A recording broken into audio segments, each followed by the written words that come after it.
आज हम पढ़ेंगे valence shell electron pair repulsion theory. फिर इस थ्योरी में हम लोग पढ़ेंगे कि एक मॉलिक्यूल के अंदर सेंट्रल एटम में कितने इलेक्ट्रॉन पेयर होते हैं और उन इलेक्ट्रॉन पेयर्स पर बेस्ड मॉलिक्यूल की शेप क्या होगी। कुछ एक मॉलिक्यूल के ल्यूइस डॉट स्ट्रक्चर ड्रॉ करना सीखेंगे और उन किसी मॉलिक्यूल में डिफरेंट एटम पर फॉर्मल चार्ज कितना होता है, कैसे कैलकुलेट किया जाता है, ये देखेंगे और साथ में कुछ ऑक्टेट रूल की लिमिटेशंस। तो आइए शुरुआत करते हैं आज के पहले टॉपिक की, that is valence shell electron pair repulsion theory, जिसको शॉर्ट में हम वेस्पर थ्योरी के नाम से भी जानते हैं। इस थ्योरी का मेन कंसेप्ट ये है कि जो एक मॉलिक्यूल होता है उसके सेंट्रल एटम पर जितने इलेक्ट्रॉन पेयर होते हैं उनमें रिपल्शन होती है, यानी वो एक दूसरे को रिपेल करते हैं और इसी रिपल्शन की वजह से इलेक्ट्रॉन पेयर अपने आप को मैक्सिमम डिस्टेंस पर रखने की कोशिश करते हैं। Maximum distance, they try to stay as far apart as possible और इसी रिपल्शन की वजह से अपने आप को मैक्सिमम डिस्टेंस पर जब रखते हैं तो जो मॉलिक्यूल की जो स्टेबिलिटी है वो सबसे ज्यादा होती है, यानी मॉलिक्यूल बिकम्स स्टेबल। ये इस थ्योरी का मेन कंसेप्ट है जिस पर ये थ्योरी बेस्ड है। तो इस थ्योरी के मेन पॉइंट्स फिर क्या है? पहला पॉइंट है कि कोई भी एक ऐसा molecule a molecule containing two atom, उस मॉलिक्यूल की जो शेप होगी दैट इज ऑलवेज लीनियर। जिस मॉलिक्यूल में दो एटम होंगे उसकी शेप हमेशा लीनियर होगी। The molecule containing more than two atoms, कोई भी ऐसा मॉलिक्यूल जिसमें दो एटम से ज्यादा होते हैं उसमें at least there is one central atom, एक सेंट्रल एटम होगा और बाकी जो एटम होंगे उसके सराउंडेड होंगे। फिर उसके बाद जो नेक्स्ट पॉइंट कहते हैं वो ये है कि यदि central atom, if central atom attached with similar atoms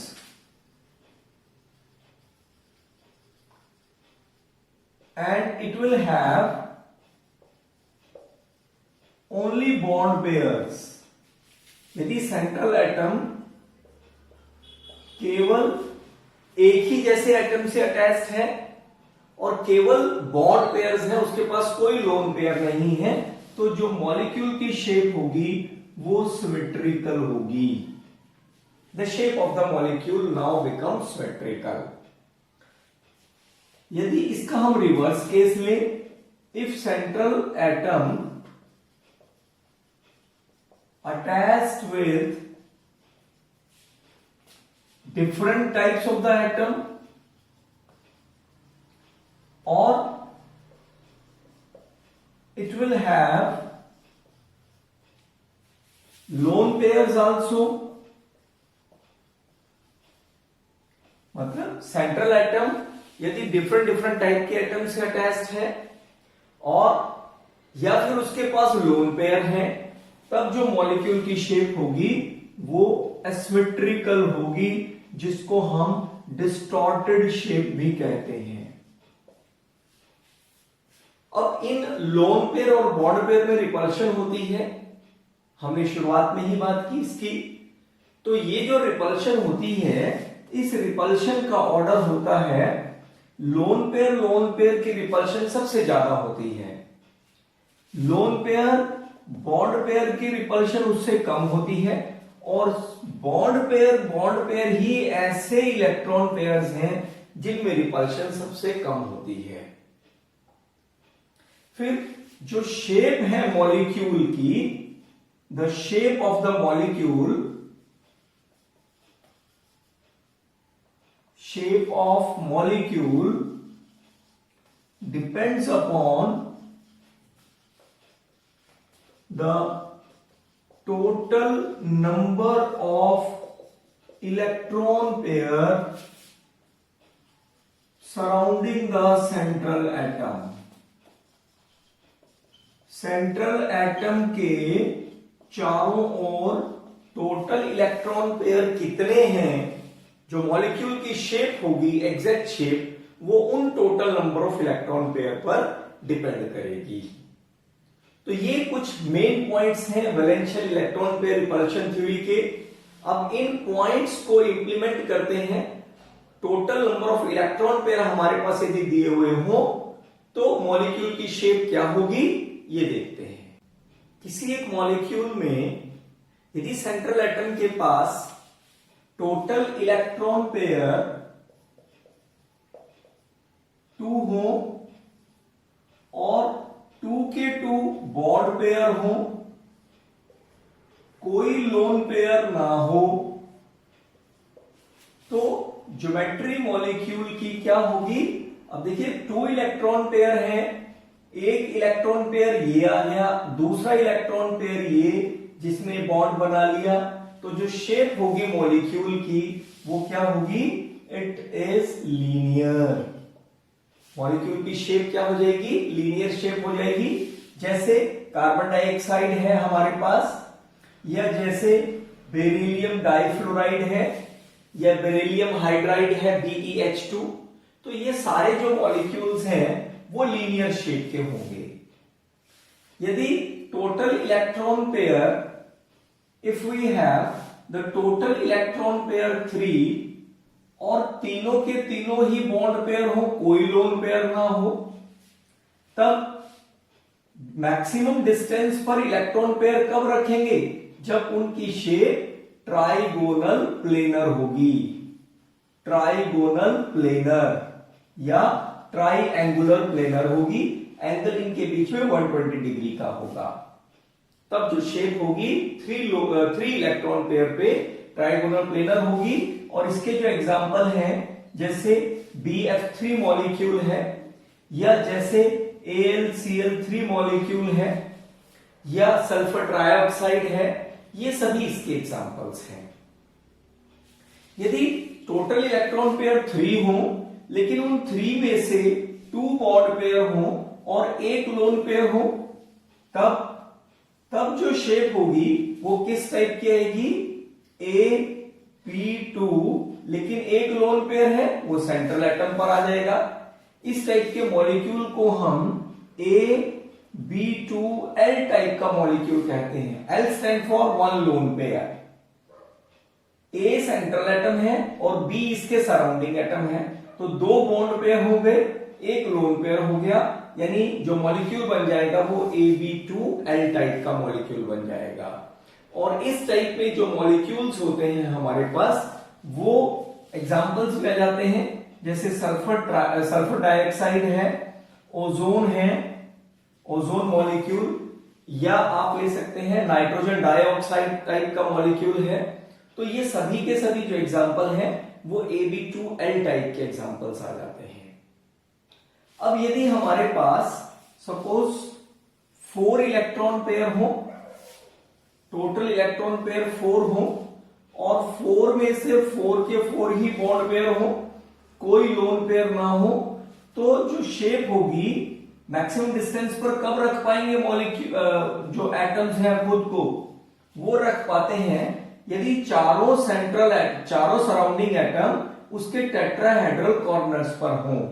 यानी जो शेप होगी वो क्या आ जाएगी, फिर टेट्राहेड्रल शेप आ जाएगी।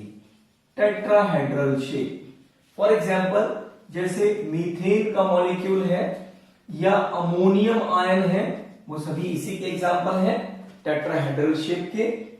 यहां जो शेप होती है ये बैंड शेप होती है, या इसको वी शेप भी कहते हैं। अब यदि इन 4 इलेक्ट्रॉन पेयर सेंट्रल एटम के सराउंडिंग हैं, लेकिन उन 4 में से 3 बॉन्ड पेयर है और एक लोन पेयर है, तब शेप क्या रहेगी, इलेक्ट्रॉन पेयर टोटल 4 है, बॉन्ड पेयर उनमें से 3 है और लोन पेयर 1 है, तो शेप क्या रहेगी देख लेते हैं, ए बी बी बी और एक लोन पेयर। तो जो शेप है होनी तो क्या चाहिए थी, टोटल इलेक्ट्रॉन पेयर 4 है, तो शेप क्या होनी चाहिए थी, टेट्राहेड्रल शेप होनी चाहिए थी। लेकिन इस लोन पेयर की वजह से जो शेप है टेट्राहेड्रल से डिस्टॉर्ट हो जाती है, यानी एसिमेट्रिक शेप हो जाती है। इस वजह से इस शेप को हम क्या कहते हैं, पिरामिडल ज्योमेट्री कहते हैं। फॉर एग्जाम्पल जैसे अमोनिया का केस है, बेस्ट एग्जाम्पल है अमोनिया। इसके साथ ही यदि 4 इलेक्ट्रॉन पेयर हो और 4 में से 2 बॉन्ड पेयर हो और 2 लोन पेयर हो, एक सेंट्रल एटम ये, एक बॉन्ड पेयर ये, एक बॉन्ड पेयर ये और 2 लोन पेयर, तो यहां पर भी 4 इलेक्ट्रॉन पेयर है, शेप टेट्राहेड्रल होनी चाहिए थी, बॉन्ड एंगल 109 डिग्री 28 मिनट या 109.5 डिग्री का होना चाहिए था। बट इन लोन पेयर की प्रेजेंस की वजह से जो शेप है वो डिस्टॉर्ट हो जाती है and now the shape becomes bent और it is called as a V shape. V shape बन जाती है जिसको हम बेंट शेप भी कहते हैं। और इसके जो एग्जांपल्स हैं वो आप जानते हैं, बहुत well known example that is water, oxygen family का ही कोई दूसरा हाइड्राइड सपोज H2S, ये इसके एग्जांपल्स आ जाते हैं। अब यदि मॉलिक्यूल के सेंट्रल एटम पर टोटल इलेक्ट्रॉन पेयर 5 हो तब शेप क्या रहेगी, इलेक्ट्रॉन पेयर 5 हो और 5 के 5 बॉन्ड पेयर हो, लोन पेयर 0 यानी कोई लोन पेयर नहीं हो, तब जो एटम्स हैं वो अपने आप को मैक्सिमम डिस्टेंस पर कब रख पाएंगे, जब उनकी शेप ट्राइगोनल बाइपिरामिडल होगी। ये जो 3 एटम्स हैं ये इस टाइप से, सेंट्रल एटम ए है, ये तीनों एक प्लेन में है, एक अप द प्लेन है और एक डाउन द प्लेन है, यानी जो अप द प्लेन है और डाउन द प्लेन है इस टाइप से। तो इसमें और इस प्लेन में जो एंगल होता है वो 90 डिग्री का होता है। इसी तरह जो नीचे है उसमें और इस प्लेन में, 3 एटम के प्लेन में जो एंगल होगा वो 90 डिग्री का होगा। इसलिए जो शेप है वो क्या कहलाएगी, ये ट्राइगोनल बाइपिरामिडल ज्योमेट्री कहलाएगी। बाइपिरामिडल क्यों, क्योंकि जो अप द प्लेन एटम है ये वाला, इससे आप तीनों कॉर्नर को यदि आप मिलाते हैं तो एक पिरामिड बन जाता है। इसी तरह नीचे वाले एटम से तीनों यदि जो एक प्लेन में एटम है इनको मिलाते हैं तो दूसरा पिरामिड बन जाता है। इस तरीके से इस मॉलिक्यूल को हम कहते हैं ट्राइगोनल बाइपिरामिडल ज्योमेट्री। एग्जाम्पल इसका आ जाता है, सपोज PCl5 है बेस्ट एग्जाम्पल। अब यदि इन 5 इलेक्ट्रॉन पेयर में से 4 बॉन्ड पेयर हो और 1 लोन पेयर हो, तब जो मॉलिक्यूल की शेप है तब वो किस टाइप की आएगी। अब टोटल देखिए, टोटल इलेक्ट्रॉन पेयर तो 5 है, तो शेप क्या होनी चाहिए, बिल्कुल उसी तरीके से ट्राइगोनल बाइपिरामिडल ज्योमेट्री ही बननी चाहिए, ट्राइगोनल बाइपिरामिडल। परंतु एक लोन पेयर है, वो लोन पेयर क्या करता है, शेप को डिस्टॉर्ट कर देता है। अब क्वेश्चन ये उठता है कि ये लोन पेयर इस लोकेशन पर क्यों आया। यहां पर ये इक्वेटोरियल बॉन्ड्स होते हैं, ये एक्सियल बॉन्ड्स होता है।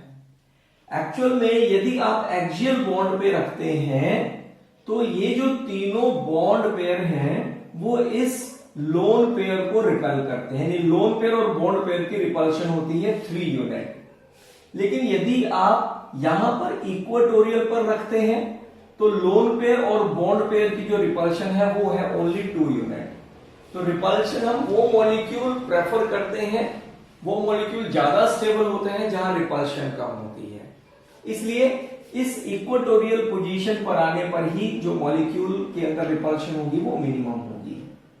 And because of the presence of this lone pair, जो शेप है मॉलिक्यूल की वो डिस्टॉर्ट हो जाती है, and this is called as the seesaw geometry. देख लीजिए, एक ये और ये ऐसे, ये पूरा एक सीसॉ बन जाता है जो हम गार्डन में देखते हैं। इसके एग्जाम्पल आ जाते हैं। बेस्ट एग्जाम्पल है इसका SF4। इसी तरह से यदि टोटल इलेक्ट्रॉन पेयर तो 5 ही है, लेकिन उन 5 में से 3 बॉन्ड पेयर हैं और 2 लोन पेयर है, टोटल इलेक्ट्रॉन पेयर 5 है, तो जो शेप होनी चाहिए वो तो अगेन क्या होनी चाहिए, ट्राइगोनल बाइपिरामिडल ज्योमेट्री ही होनी चाहिए।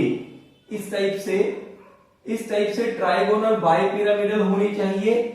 लेकिन 2 लोन पेयर हैं, वो 2 लोन पेयर कहां आएंगे, इक्वेटोरियल पोजीशंस पर, और बाकी पर क्या आ जाते हैं, atoms forming the bond pairs.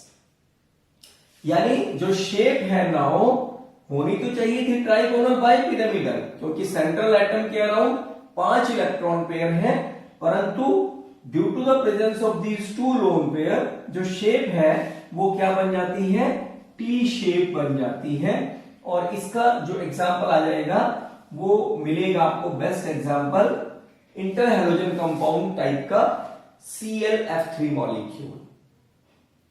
अब यदि हम और इसको एक्सटेंड करें, यदि हमारे पास यहां पर 2 बॉन्ड पेयर हो और लोन पेयर 3 हो, तब शेप क्या होगी, टोटल इलेक्ट्रॉन पेयर 5 ही है, लेकिन उन 5 में से बॉन्ड पेयर केवल 2 है, लेकिन लोन पेयर 3 हो जाते हैं, तो टोटल इलेक्ट्रॉन पेयर के 5 होने से शेप क्या होनी चाहिए थी, ट्राइगोनल बाइपिरामिडल होनी चाहिए थी।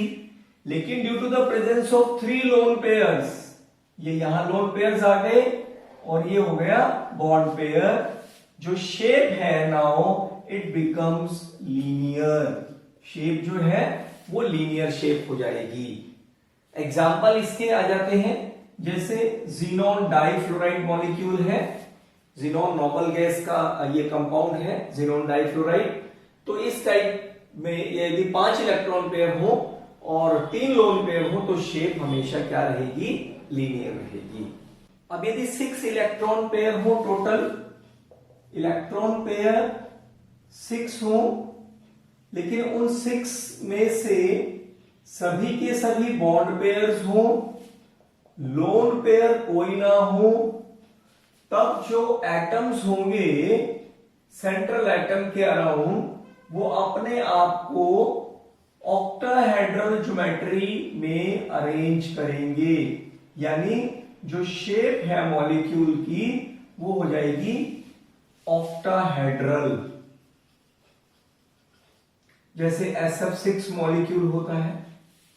इसी तरह से यदि 6 इलेक्ट्रॉन पेयर में से 5 बॉन्ड पेयर हो और 1 लोन पेयर हो, तब ज्योमेट्री तो टोटल इलेक्ट्रॉन पेयर की वजह से ऑक्टाहेड्रल होनी चाहिए थी, बट एक लोन पेयर की वजह से जो शेप है वो डिस्टॉर्ट हो जाती है and it becomes square pyramidal. Example inter halogen compound, ClF5 type के जो कंपाउंड्स होते हैं उनमें आपको स्क्वायर पिरामिडल ज्योमेट्री मिलती है। और यदि 4 बॉन्ड पेयर हो 6 में से और 2 लोन पेयर हो, तो जो शेप होगी वो अगेन क्या होनी चाहिए थी, octahedral, but in lone pair की वजह से जो शेप है that becomes square planar. For example xenon के कंपाउंड है, जैसे जीनॉन टेट्राफ्लोराइड।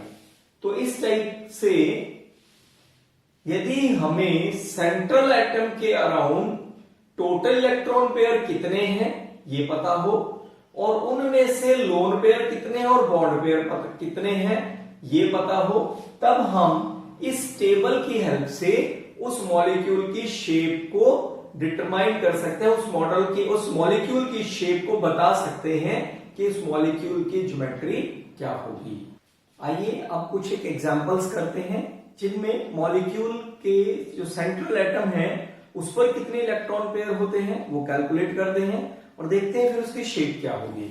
जैसे फॉर एग्जांपल यदि हम मीथेन की सबसे पहले बात करते हैं, मीथेन की मॉलिक्यूल के सेंट्रल एटम में कितने इलेक्ट्रॉन पेयर होते हैं इसको कैलकुलेट करने के लिए हम एक छोटा सा फॉर्मूला लर्न करेंगे और वो फॉर्मूला होता है this is equal to half of number of valence electrons of the central atom plus number of atoms linked to the central atom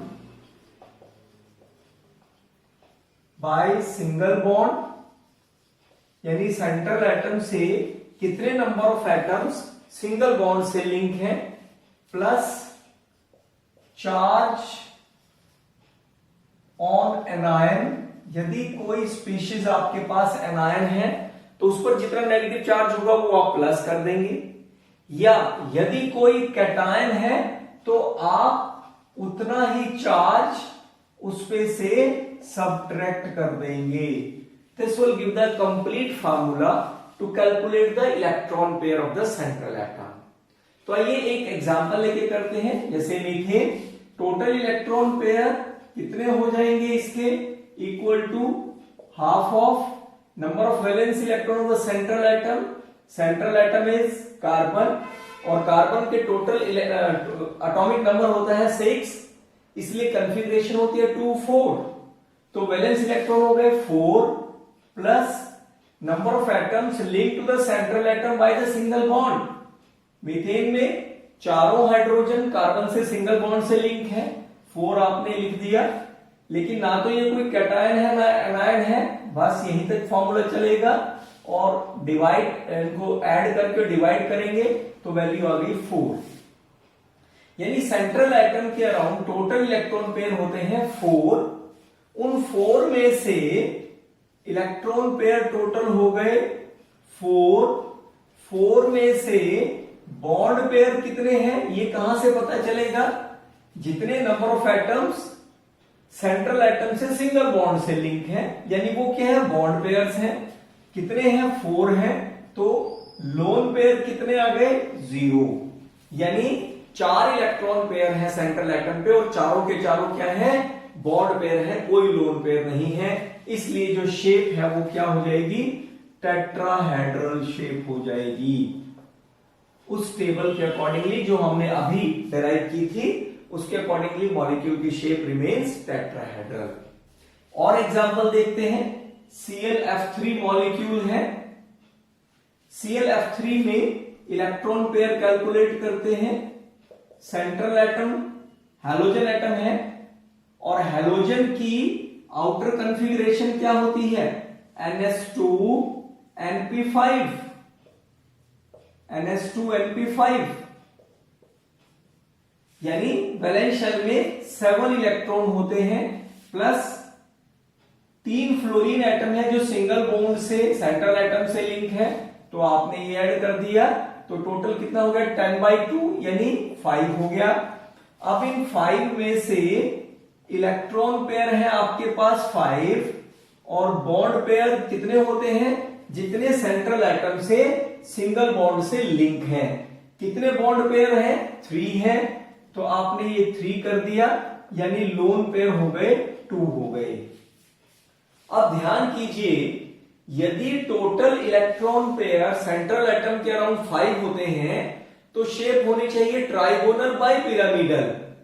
लेकिन यदि 2 लोन पेयर है उसमें, यानी जो मॉलिक्यूल है वो AB3L2 टाइप का है, तब उस टेबल के अकॉर्डिंगली जो शेप होगी मॉलिक्यूल की दैट बिकम्स टी। मॉलिक्यूल की जो शेप होगी वो क्या हो जाएगी, टी शेप हो जाएगी। इस तरीके से देख लीजिए, Cl यहां पर ये शेप हो जाएगी और ये 2 लोन पेयर आ गए और ये आ गए 3 bond pair, that is why the shape becomes T. एक और एग्जांपल लेते हैं, NH2 नेगेटिव। यहां पर देख लेते हैं इलेक्ट्रॉन पेयर टोटल कितने होंगे, हाफ ऑफ। नाइट्रोजन के वैलेंस शेल में कितने इलेक्ट्रॉन होते हैं, 5। सिंगल एटम से लिंक है 2, चार्ज है -1, तो उतना हम ऐड कर देंगे, तो कितना हो गया 8/2, दैट इज 4। यदि 4 है इलेक्ट्रॉन पेयर तो शेप टेट्राहेड्रल होनी चाहिए, लेकिन उन 4 में से 4 आपके पास इलेक्ट्रॉन पेयर हैं, उन 4 में से बॉन्ड पेयर आपने सब्ट्रैक्ट कर दिए। बॉन्ड पेयर कितने हैं, 2 हैं, तो इसका मतलब लोन पेयर कितने आ गए, 2 आ गए। अब ध्यान कीजिए उस टेबल को जहां पर टोटल इलेक्ट्रॉन पेयर 4 होते हैं और जिनमें से 2 लोन पेयर हैं और 2 बॉन्ड पेयर हैं, तो शेप क्या रहेगी, वी शेप रहेगी, जिसको हम बेंट शेप भी कहते हैं। एक एग्जांपल और करेंगे हाइड्रोनियम आयन का।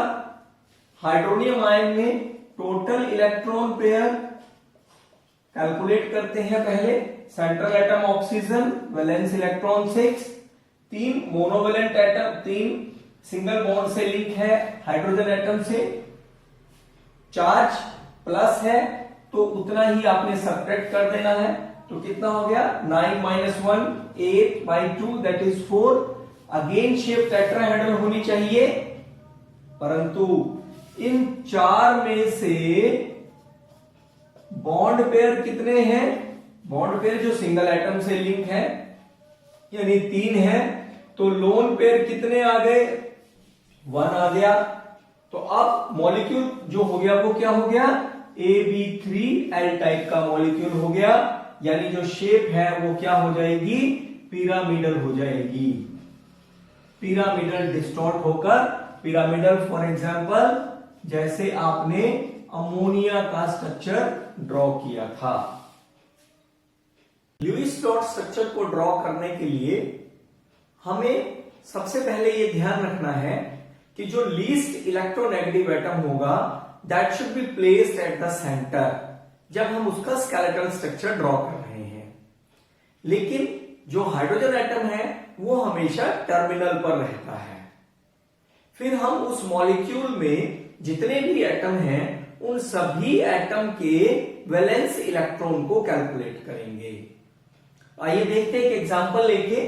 सपोज हम हाइड्रोजन साइनाइड का ले रहे हैं, इसमें हाइड्रोजन को हमने टर्मिनल पर रखा है और दूसरा लीस्ट इलेक्ट्रोनेगेटिव एटम हुआ कार्बन, उसको हमने सेंटर पे रखा। टोटल इलेक्ट्रॉन कैलकुलेट करते हैं, वैलेंस इलेक्ट्रॉन। हाइड्रोजन का वैलेंस इलेक्ट्रॉन 1 है, कार्बन का 4 है और नाइट्रोजन के 5 हो गए, तो टोटल इलेक्ट्रॉन हो गए 10। 10 इलेक्ट्रॉन का मतलब 5 इलेक्ट्रॉन पेयर। अब इन 5 इलेक्ट्रॉन पेयर को हमने इस तरीके से एडजस्ट करना है इनके बीच में, ताकि हर एक एटम का ऑक्टेट या हाइड्रोजन का यदि केस हो तो डुप्लेट पूरा हो जाए। यहां पर एटलीस्ट एक इलेक्ट्रॉन पेयर तो होगा जो इन एटम्स को बॉन्ड करके रखता है। बाकी के कितने रह गए, 3 इलेक्ट्रॉन पेयर। उन 3 में से यदि मैं एक यहां पर रख देता हूं, एक यहां पर रखता हूं और यहां पर रखता हूं, तो यहां हम देखिए नाइट्रोजन का ऑक्टेट तो पूरा हो गया, बट कार्बन का ऑक्टेट पूरा नहीं हुआ है, हाइड्रोजन का भी डुप्लेट पूरा है। तो इसलिए इस इलेक्ट्रॉन पेयर को यदि हम यहां पर रिप्रेजेंट करें तो कार्बन का भी ऑक्टेट पूरा हो जाता है, नाइट्रोजन का भी और हाइड्रोजन का डुप्लेट भी पूरा हो जाता है। तो इस तरीके से HCl का जो ल्यूइस डॉट स्ट्रक्चर है कुछ इस तरीके से बनेगा। अब इसी तरीके से यदि हम ओजोन मॉलिक्यूल की बात करें, ओजोन की, ओजोन यानी O3 स्ट्रक्चर होता है जिसमें तीनों ही एटम एक जैसे हैं। तो ये 3 एटम आपने ऐसे ड्रॉ किए, अब टोटल वैलेंस इलेक्ट्रॉन कैलकुलेट करते हैं। एक ऑक्सीजन के वैलेंस इलेक्ट्रॉन है 6, दूसरे के भी 6, तीसरे के भी, तो टोटल हो गए 18 इलेक्ट्रॉन पेयर। अब इन 18 इलेक्ट्रॉन पेयर में से एटलीस्ट 1 इलेक्ट्रॉन पेयर है जो इन एटम्स के बीच में होगा, जो इनको बॉन्ड करके रखेगा। अब इनका ऑक्टेट पूरा करते हैं इतने टोटल इलेक्ट्रॉन से। एक इलेक्ट्रॉन पेयर हम यहां लगाएं, एक यहां लगा दें और एक इस पर लगाएं, तो यहां ऑक्सीजन का ऑक्टेट ये पूरा हो गया। यहां ऑक्सीजन के पास 6 इलेक्ट्रॉन है, तो एक यहां लगा दे तो इसका पूरा हो गया। इसका पूरा करने के लिए इसके पास 2 इलेक्ट्रॉन है, 2 ये हो गए, 2 ये हो गए, 2 ये हो गए, 8। तो देखिए क्या 18 बनते हैं? 1 2 3 4 5 6 7 8 9 पेयर हो गए, यानी कि 18 इलेक्ट्रॉन हो गया। तो इसका जो स्ट्रक्चर है वो कैसा आ गया? फिर कुछ इस टाइप से, यहां डबल बॉन्ड हो गया, ये 2 इलेक्ट्रॉन पेयर हो गए, ये इलेक्ट्रॉन पेयर एक यहां पर, एक सिंगल बॉन्ड ऑक्सीजन, और यहां पर 3 इलेक्ट्रॉन पेयर। इसी तरह से यदि हम कार्बोनेट आयन की यदि बात करें, कार्बोनेट आयन में CO3 2 नेगेटिव होता है, तो पहले इसके टोटल वैलेंस इलेक्ट्रॉन कैलकुलेट करते हैं। CO3 2 नेगेटिव आयन के टोटल इलेक्ट्रॉन कितने हो जाएंगे? कार्बन के वैलेंस इलेक्ट्रॉन 4 होते हैं, ऑक्सीजन के 6 होते हैं, 3 ऑक्सीजन है, 2 नेगेटिव चार्ज है, वो आपने इसमें ऐड कर देना है। तो टोटल हो गए 4 + 18 + 2 दैट इज 24 इलेक्ट्रॉन पेयर हो गए। अब इसका स्ट्रक्चर ड्रॉ करते हैं। कार्बन लीस्ट इलेक्ट्रोनेगेटिव एटम है, तो आपने सेंटर में रखा है। इनके बीच में एटलीस्ट एक इलेक्ट्रॉन पेयर तो होगा जो इन एटम्स को बॉन्ड करके रखेगा। अब यहां कार्बन के सेंटर एटम जो कार्बन है, इसके पास 6 इलेक्ट्रॉन्स हो गए, तो इसका मतलब एटलीस्ट एक इलेक्ट्रॉन पेयर और होने से इसका ऑक्टेट पूरा हो जाता है। अब यहां ऑक्सीजन का ऑक्टेट पूरा करते हैं। ये ऑक्सीजन का ऑक्टेट पूरा हो गया। हमने ध्यान रखना है टोटल 24 इलेक्ट्रॉन्स हमने सेट करने हैं, यानी टोटल 12 इलेक्ट्रॉन पेयर सेट करने हैं। यहां पर कार्बन का पूरा था, ऑक्सीजन का पूरा करने के लिए आपने इतना कर दिया, और यहां पर ऑक्सीजन का भाग पूरा कर रहे हैं, तो ये ऐसे हो गया। तो अब देखते हैं 1 2 3 4 5 6 7 8 9 10 11 12 इलेक्ट्रॉन पेयर हो गए, यानी 24 टोटल इलेक्ट्रॉन्स हमने यहां पर सेट किए हैं। इसका जो स्ट्रक्चर है, रफ स्ट्रक्चर कुछ इस टाइप से आएगा। ऑक्सीजन 3 इलेक्ट्रॉन पेयर, यहां पर oxygen double electron, 2 electron pair इस ऑक्सीजन पर, एक सिंगल और बॉन्ड आ गया, और ये इलेक्ट्रॉन हो गया। अब हम कैलकुलेट करते हैं formal charge. Formal charge, calculation of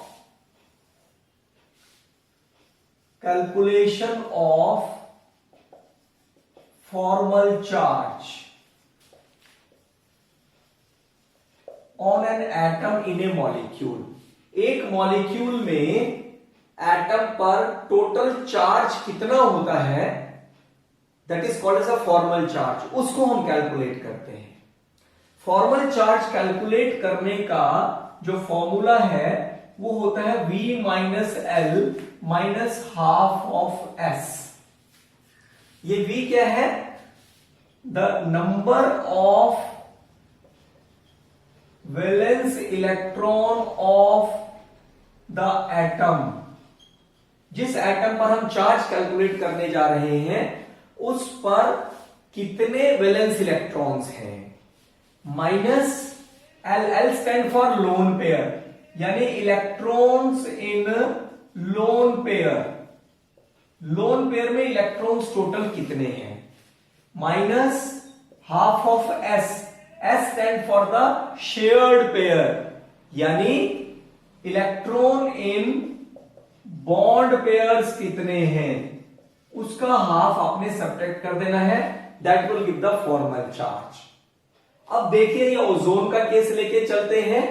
ozone के केस में let this oxygen is number 1 this is oxygen number 2 and this is 3। यहां पर ऑक्सीजन फर्स्ट में फॉर्मल चार्ज कैलकुलेट करते हैं, कितना होगा, वैलेंस इलेक्ट्रॉन ऑक्सीजन के 6 हैं, माइनस इलेक्ट्रॉन पेयर में लोन पेयर में कितने इलेक्ट्रॉन्स हैं टोटल, 4 हैं, minus half of bond pair कितने हैं, यहां पर 2 है, तो टोटल बॉन्ड पेयर में इलेक्ट्रॉन हो गए 4, यहां आपने 4 कर दिया, यानी 6 माइनस 4 माइनस 2 दैट इज 0। यानी इस एटम पर ओजोन में जहां पर डबल बॉन्ड वाला ऑक्सीजन होता है, इस पर कोई चार्ज नहीं होता है। अब हम सेकेंड ऑक्सीजन एटम पर देखते हैं formal charge, that is valence electron 6 है, minus electron pair lone electrons in lone pair, एक लोन पेयर है तो इलेक्ट्रॉन हो गए 2, minus half of bond pair में इलेक्ट्रॉन कितने हैं, 2 बॉन्ड पेयर ये है, एक ये है, 3 बॉन्ड पेयर हो गए, तो टोटल इलेक्ट्रॉन हो गए 6, यानी 6 माइनस 2 माइनस 3 दैट इज +1, यानी इस ऑक्सीजन पर चार्ज कितना आ जाएगा, +1 चार्ज आ जाएगा। इसी तरह से थर्ड ऑक्सीजन एटम पर फॉर्मल चार्ज कैलकुलेट करते हैं, वैलेंस इलेक्ट्रॉन है 6, माइनस लोन पेयर में इलेक्ट्रॉन हो गए 6, minus half of electron in bond pair कितने हो गए 2, तो ये हो गया 6 माइनस 6 माइनस 1 दैट इज -1, यानी इस ऑक्सीजन पर चार्ज कितना आ जाएगा, -1 आ जाएगा। तो इस तरीके से हम फॉर्मल चार्ज कैलकुलेट कर सकते हैं। एक एग्जांपल और लेते हैं फॉर्मल चार्ज का, ये कार्बोनेट आयन पर ले लेते हैं। कार्बोनेट आयन में इस ऑक्सीजन एटम को हम 1 ले लेते हैं, इसको 2 ले लेते हैं और इसको 3 ले लेते हैं। तो देखते हैं ऑक्सीजन 1 पर फॉर्मल चार्ज कितना होगा, वैलेंस इलेक्ट्रॉन है 6, माइनस लोन पेयर में इलेक्ट्रॉन है 4, minus half of bond pair में इलेक्ट्रॉन है 4, तो कितना हो गया 6 माइनस 4 माइनस 2 दैट इज 0, यानी यहां पर ऑक्सीजन पर कोई चार्ज नहीं होगा। सेकेंड ऑक्सीजन पर देखते हैं फॉर्मल चार्ज, वैलेंस इलेक्ट्रॉन है 6, माइनस लोन पेयर में इलेक्ट्रॉन कितने हो गए 6, माइनस बॉन्ड पेयर में इलेक्ट्रॉन हो गए 2, तो कितना आ गया -1, यानी यहां ऑक्सीजन पर माइनस चार्ज होगा। थर्ड ऑक्सीजन पर देखते हैं फॉर्मल चार्ज, 6 वैलेंस इलेक्ट्रॉन है, माइनस लोन पेयर 6 है, minus half of bond pair में 2 इलेक्ट्रॉन है, -1, यानी यहां पर भी माइनस चार्ज आ गया। इन्हीं 2 ऑक्सीजन एटम के माइनस चार्ज की वजह से ही इसका जो फॉर्मूला है वो क्या होता है, CO3 2 नेगेटिव, यानी फॉर्मल चार्ज हमें बताता है कि किसी एक मॉलिक्यूल में इंडिविजुअल एटम पर कितना चार्ज होता है। अभी तक हम लोग पढ़ते आए हैं कि हर एक एलिमेंट अपना ऑक्टेट पूरा करने की कोशिश करता है ताकि वो नोबल गैस एलिमेंट जैसी कॉन्फ़िगरेशन को बना सके, so that it becomes stable. परंतु कुछ ऐसे भी कंपाउंड्स होते हैं जहां पर ऑक्टेट रूल फॉलो नहीं होता है, बट फिर भी वो स्टेबल होते हैं। फॉर एग्जाम्पल हम फर्स्ट केस लें ऐसे कंपाउंड जिनमें हाइड्रोजन होता है, सपोज बेरिलियम हाइड्राइड यदि हम बात करें। अब यहां पर बेरिलियम वैलेंस शेल में 4 इलेक्ट्रॉन है, हाइड्रोजन के वैलेंस शेल में 1 इलेक्ट्रॉन होता है। अब यहां जो हाइड्रोजन है वो अपना ऑक्टेट पूरा नहीं करता, रादर उसके वैलेंस शेल में केवल 2 इलेक्ट्रॉन्स होते हैं, यानी डुप्लेट पूरा करता है। So this is the first limitation. हम कुछ ऐसे कंपाउंड की बात करें जैसे BF3 है, AlCl3 टाइप के कंपाउंड हैं। BF3 का एग्जांपल लेते हैं, बोरोन वैलेंस शेल में 5 इलेक्ट्रॉन है, ये 5 इलेक्ट्रॉन हमने ड्रॉ किए, 3 फ्लोरीन के साथ ये अटैच्ड है, 1 2 3 इलेक्ट्रॉन पेयर, और ये 7 वैलेंस इलेक्ट्रॉन हो गए फ्लोरीन के। दूसरा फ्लोरीन हैलोजन एटम है, इसके भी वैलेंस शेल में 7 इलेक्ट्रॉन है। इसी तरह से हम तीसरा फ्लोरीन ड्रॉ करें। अब देखिए यहां फ्लोरीन तो अपना ऑक्टेट पूरा कर लेता है, परंतु जो सेंट्रल एटम है बोरोन, इसके पास केवल 6 इलेक्ट्रॉन्स होते हैं, यानी इसका ऑक्टेट पूरा नहीं होता है। दैट इज वाई इस टाइप के जो कंपाउंड्स होते हैं वो इलेक्ट्रॉन डेफिशिएंट कंपाउंड कहलाए जाते हैं, जिनको हम ल्यूइस एसिड्स कहते हैं। बट फिर भी ये स्टेबल है, आल्दो दे आर स्टेबल। तो ये भी क्या है, एक ऑक्टेट रूल की लिमिटेशन है। यदि इसी तरीके से हम PCl5 या SF6 टाइप का कंपाउंड ड्रॉ करें, PCl5 का ड्रॉ करते हैं। फास्फोरस एटॉमिक नंबर 15 है, phosphorus atomic number 15, configuration is 285, यानी फास्फोरस के वैलेंस शेल में 5 इलेक्ट्रॉन्स हैं। ये 5 हेलोजन एटम के साथ अटैच्ड है।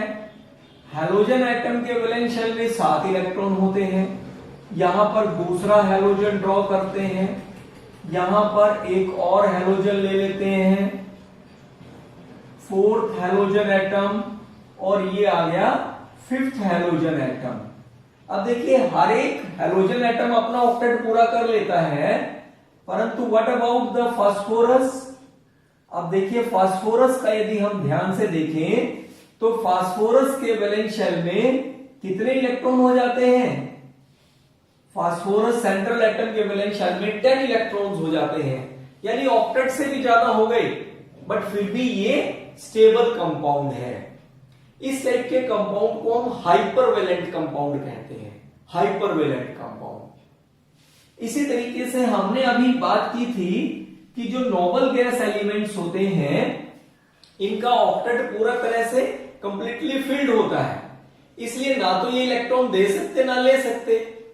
बट जीनॉन एक ऐसा एलिमेंट है जिसके कंपाउंड्स नोन हैं, xenon difluoride, xenon tetrafluoride and xenon hexafluoride. तो ये भी क्या है, एक ऑक्टेट रूल की लिमिटेशन है, यानी यहां पर भी ऑक्टेट रूल फॉलो नहीं होता है।